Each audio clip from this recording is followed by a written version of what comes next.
Gender, on the surface, is the biological differentiation between males and females.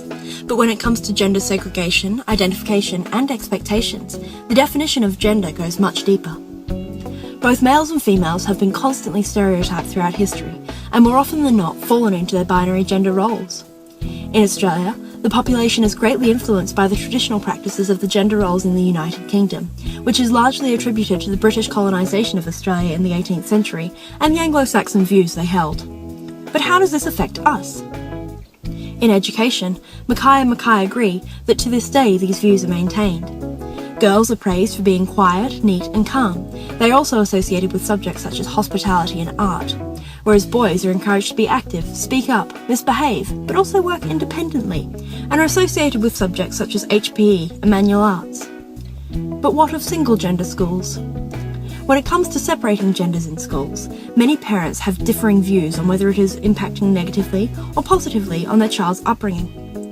Interestingly, studies from the National Institute of Mental Health suggest that segregation of gender is needed in some cases where schools found that males and females learnt differently and at different rates depending on the class and workload. Regarding gender expectations in Australia, George and Tulloch suggest that school-age females have lower self-esteem and confidence, while males try to fit a macho persona to exhibit their masculinity, which is associated with high self-esteem. Gilbert and Gilbert, Kenway and Kennedy and Mills all suggest that males' antisocial macho behaviour is shown by disliking school, showing boredom, displaying aggressive behaviour, and showing off in front of females. Males are often stereotyped as the class clown and greatly desire attention from their fellow students and authoritarians. Gender differences among the teaching faculty is evident in primary and early childhood, where female teachers predominantly preside. But in positions of power, such as principals and university professors, males are significantly greater in number according to Cushman.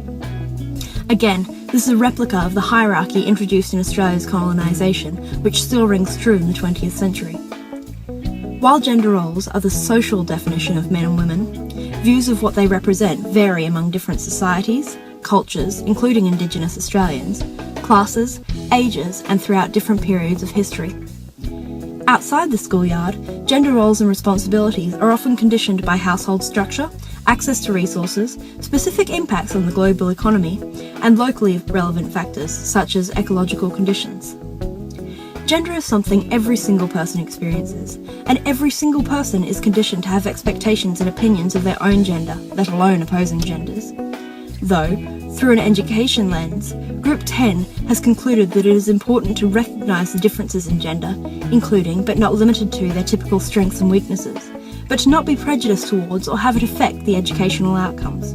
Because, as the great 380 BC philosopher Plato says, if women are expected to do the same work as men, we must teach them the same things.